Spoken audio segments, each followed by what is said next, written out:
Olá, seja muito bem-vinda e muito bem-vindo ao meu canal. Neste vídeo vou falar sobre a possibilidade, a necessidade da mulher indenizar o seu ex-marido por obras, por benfeitorias feitas no imóvel do casal. Então, se você está interessado no assunto, fica comigo.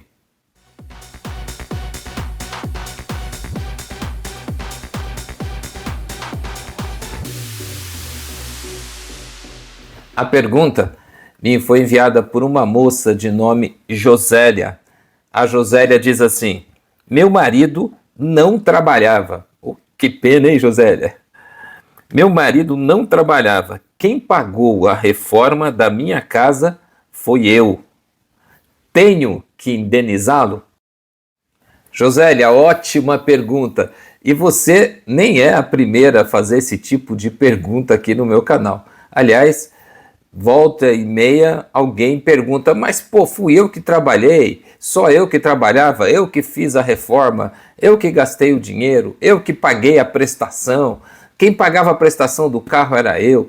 Aqui no seu caso é você que pagava pela reforma, o seu marido não trabalhava, pelo jeito era um inútil. Então eu imagino que vocês estejam se divorciando, se separando, se divorciando, então surge a preocupação. Pô, eu paguei por tudo, vou ter que dividir, ou no caso aqui, que o imóvel parece que é da Josélia, ela está perguntando, pô, vou ter que indenizar ele pelas obras, pelas benfeitorias que foram feitas. Quando eu escuto esse tipo de pergunta, eu percebo que, não obstante o casamento seja um instituto assim tão antigo, que existe de forma legal há tanto tempo e de forma religiosa mais ainda, uma coisa que faz parte da história da humanidade, mas de forma legal há dezenas, centenas de anos, parece que as pessoas ainda não entenderam a natureza do casamento e da união estável. O que era estar casado, O que era estar vivendo com alguém. E isso é um pouco de esse desconhecimento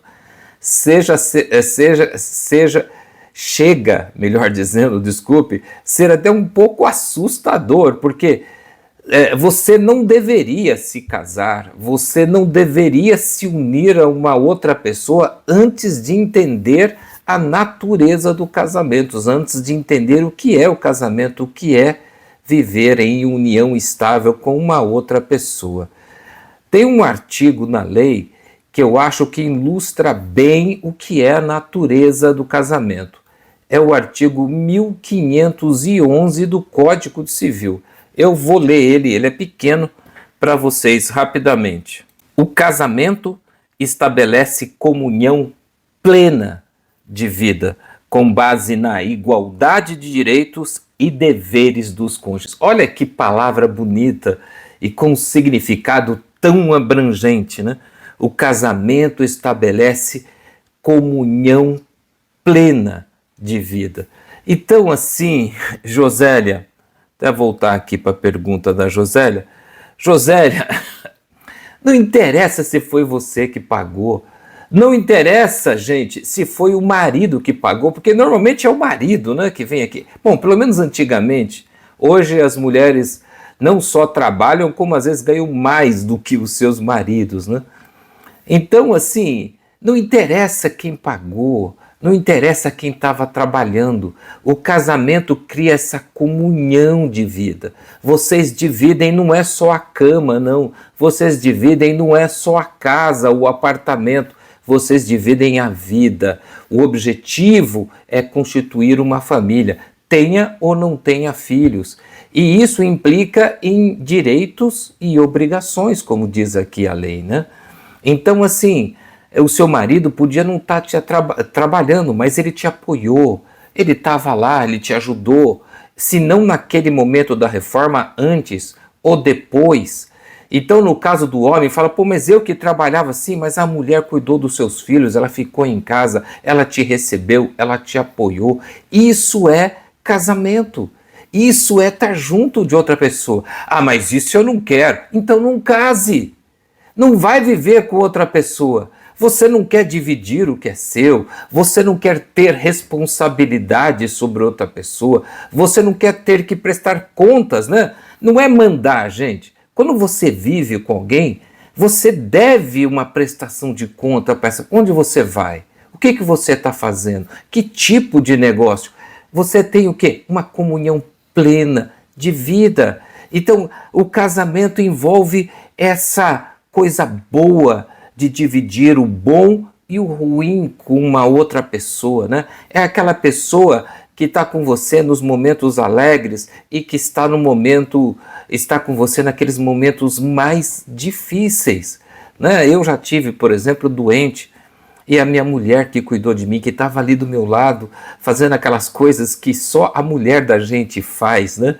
Cuidando de certas coisas que só ela cuida. Como quando ela esteve doente, eu cuidei dela. Eu fiquei do lado dela na hora do médico. Então, isso é viver com alguém. Isso é estar casado com alguém. Então, assim, se você está casado com uma pessoa, viu, Josélia? Indenize e o casamento acabou, a menor da sua preocupação deve ser a indenização. Sabe, faça isso com tranquilidade, faça isso de boa. O duro é um casamento acabar, né? Porque o casamento, normalmente, quando você vai viver com alguém, você investe emocionalmente daquilo. Dinheiro a gente recupera, a gente ganha mais, mas o tempo que você perdeu, às vezes, com a pessoa errada, isso não tem volta, isso já era, sabe? Não se recupera. Mas é os riscos, né, da vida. Não, é que nem uma seguidora aqui já disse, mas doutor, a pessoa não vem com recado escrito na testa, né? Sou mau caráter, sou vagabundo, sou agressivo. Então, isso é verdade, embora os sinais às vezes estão lá, né? Um homem violento, um homem machista, ele dá sinais. Uma mulher que também tem lá os seus defeitos, dá sinais, né? Uma mulher infiel, um homem infiel, dão sinais. Então é preciso estar atento e é preciso entender o quê? A natureza do casamento, né? É entender o que o casamento envolve.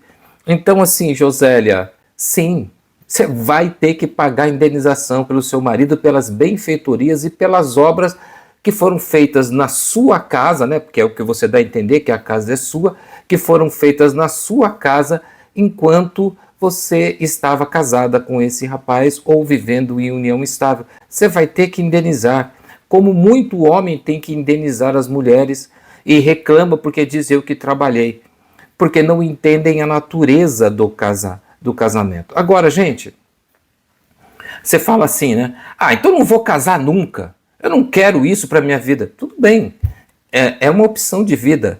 Isso não é para todo mundo, não é fácil, mas de repente é para você, né? Você vai ficar sozinho porque não quer correr esses riscos. Mas existe uma outra saída, né?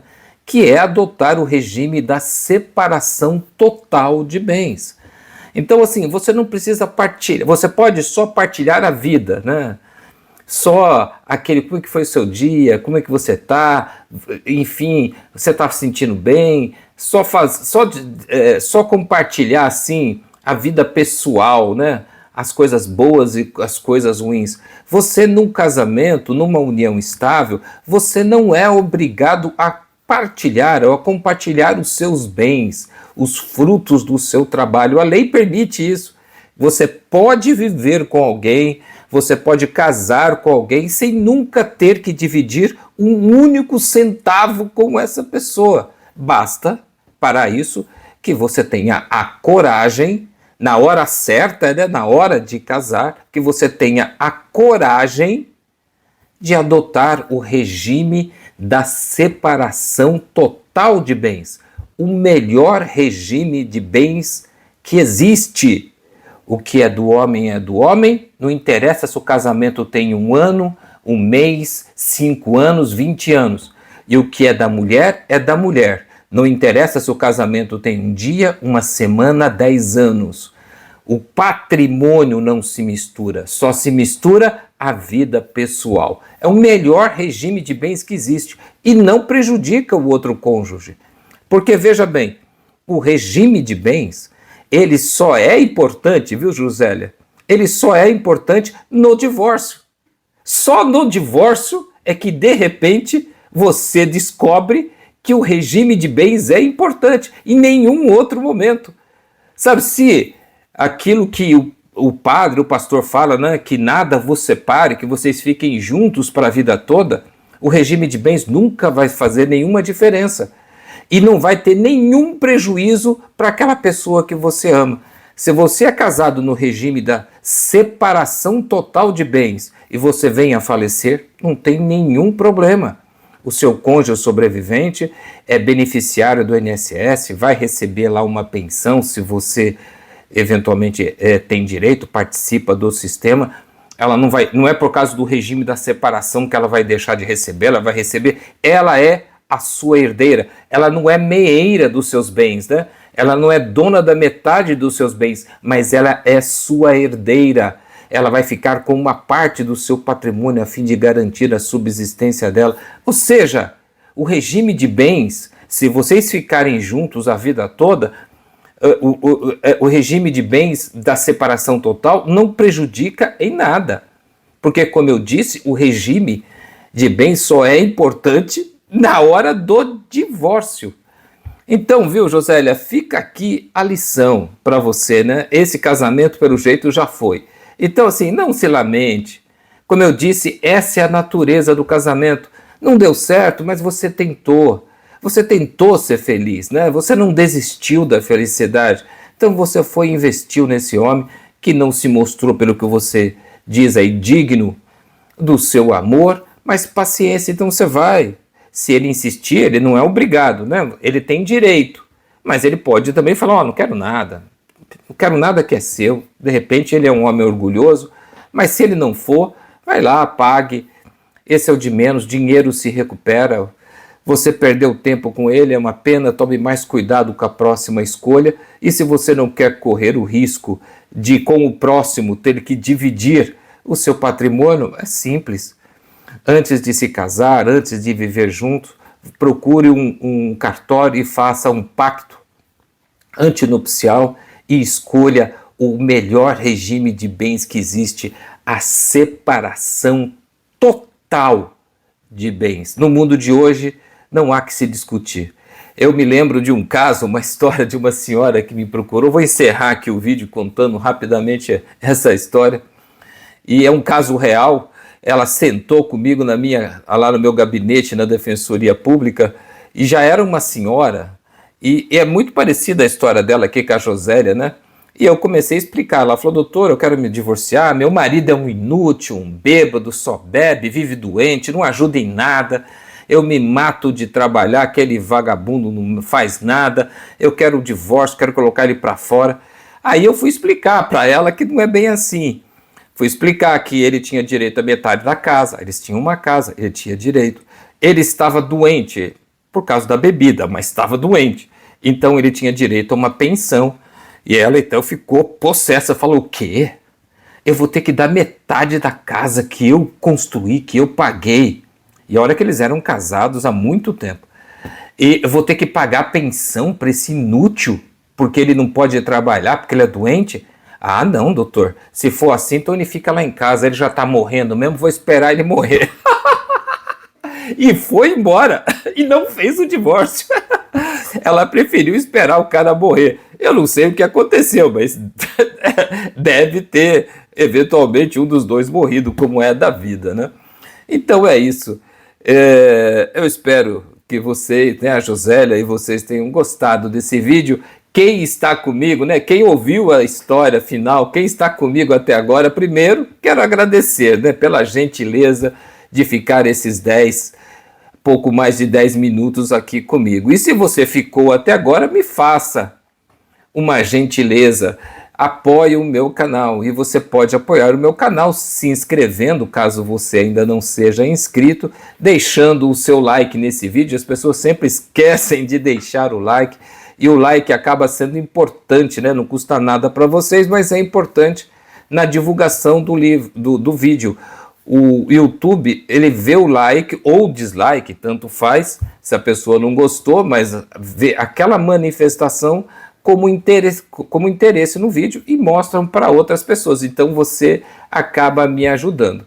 E é claro que se você gostou do canal, eu aqui falo sobre direito, eu procuro explicar de forma simples, direta, né? Você viu que eu sou direto, é a mania que eu tenho como defensor público, né? Que eu fui defensor público por quase 30 anos, então procuro ser direto nas minhas manifestações, eu procuro explicar aqui as dúvidas que as pessoas têm, e é isso que eu faço aqui no meu canal, praticamente é só isso que eu faço aqui.